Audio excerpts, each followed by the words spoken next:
Hello everyone, welcome back to the world of finance. Today we are here to discuss one of the most arising technologies in the era of global finance. Yes, we are going to discuss DeFi, which stands for Decentralized Finance. In this article, we are going to introduce DeFi, compare DeFi with the subsistence economy, benefits of decentralized finance, and in the end we're going to make some conclusions about it. Decentralized finance is an emerging financial technology. It is a blockchain-based form of finance that does not depend on central financial mediators such as exchanges or banks to offer conventional financial instruments, and as an alternative applies smart agreements on blockchains, the most common being Ethereum. It is frequently used in the situation of discussions about the future advancement of finance. Decentralization can erode traditional forms of accountability and undermine the efficiency of conventional financial direction and implementation. Decentralized systems such as cryptocurrency depend on distributed ledger technology, DLT, and blockchain to build a token-based environment. The mix of DLT and blockchain is not the only way to accomplish decentralization. Many distributed ledgers are managed nowadays by a stratified, centralized administration model, restricting access to permitted participants only. Alternately, decentralized does not inevitably mean distributed. We investigate DeFi not as a desirable goal, but as a real-world phenomenon, and pursue to understand the increasing demands this tendency poses for financial regulation. DeFi requires careful regulatory consideration. In circumstances where DeFi produces new forms of technological conviction, the regulation requires to focus on the reconcentrated portion of the value chain to guarantee effective supervision and risk control. In this framework, regulation is important to recommend decentralization. In much of the same way that regulation is at the center of securities markets and other financial services. In other circumstances, an ordinance will be required to protect markets and individuals from predation by a non-decentralized system.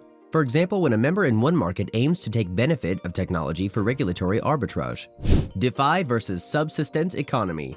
The subsistence economy is also known as traditional finance. DeFi is becoming a known company that pledges to transfigure the conventional finance sector. The requirements for a free, obvious, and safer financial system is the key driver behind the decentralized finance versus traditional finance discussion. So it does not come as a surprise that decentralized finance is steadily developing as an alternative to today's financial system. The use of more modern ledgers technologies such as Ripple's xRapid has made it more convenient for an individual to achieve full access of their assets and their financial data when transacting in the world's financial sector. Decentralization finance makes it attainable for developers to come up with financial devices having the capability of functioning digital assets without constraint. Decentralized finance keeps on going to get a hold in part because it is more profitable and impenetrable than traditional finance. The deficiency of obstacles to ingress means anybody with programming skills can participate in building financial services and tools on top of public blockchains. Technically, one must have a proper license, and authorization from regulators has restricted conception around the traditional finance system. Decentralized finance excels as a substitute to traditional finance because it can do away with today's financial bureaucracy, which is a trouble to today's financial system. The incorporation of blockchain technology into many financial products, such as Ripple, makes it possible for people to send and receive money without having apprehension about restrictions and bans. Decentralized finance persuades us to unhurriedly get rid of traditional finance because of its capability to give us financial services unaccompanied by geographical restrictions. Traditional finance has struggled to reach out to some parts of the world, leaving billions without access to banking services. The admiration of decentralized finance keeps on growing because it could make it possible for people to circumvent bans or restrictions implemented by harsh governments. The financial sector comes with a lot of regulations and requirements that at times make it hard for people across borders to transact business. Benefits of decentralized finance. Decentralized finance influences key principles of the Ethereum blockchains to increase financial security and clarity, unlock fluidity and growth opportunities, and support an integrated and standardized economic system.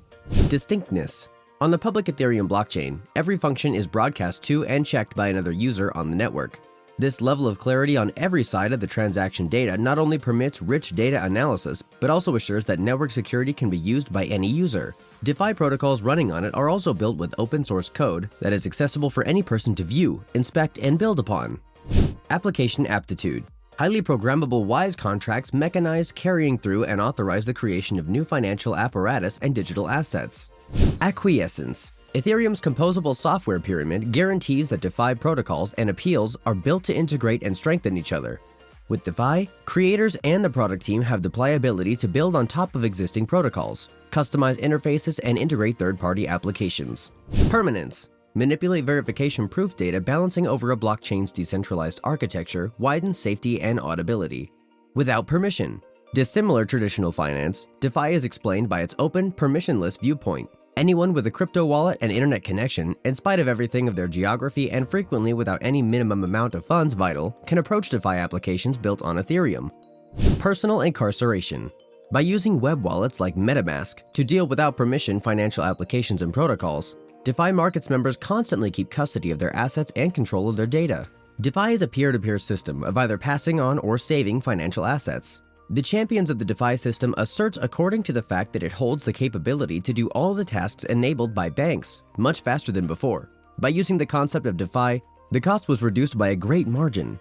We can easily make trades or perform transactions of other financial assets without having to pay bank fees. DeFi is a lot speedier than others. All transactions get updated on the blockchain very fast, and it has the power to run multiple transactions at the same time.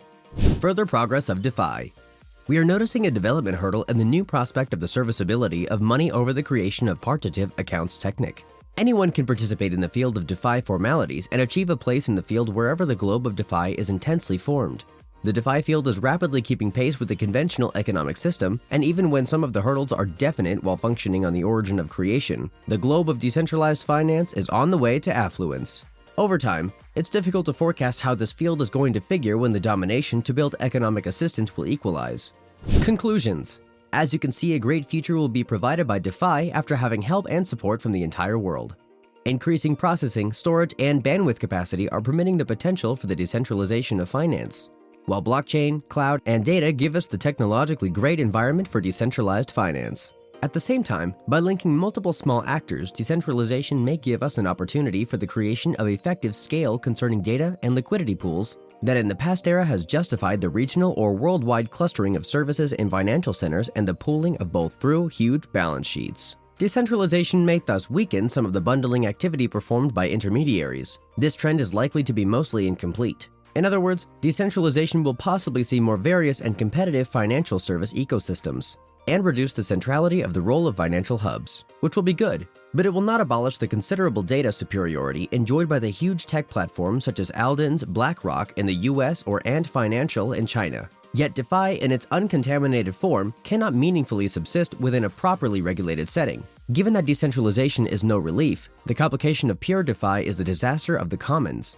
As we know, famous Aristotle quoted about children, and Milton Friedman acclimatizes for the overall economy, which means that when a person has something, for instance, property, money, or anything else which belongs to him, cannot be stolen by anyone else, and not a single person at first hand will help that person in sustaining and continuing to improve his condition.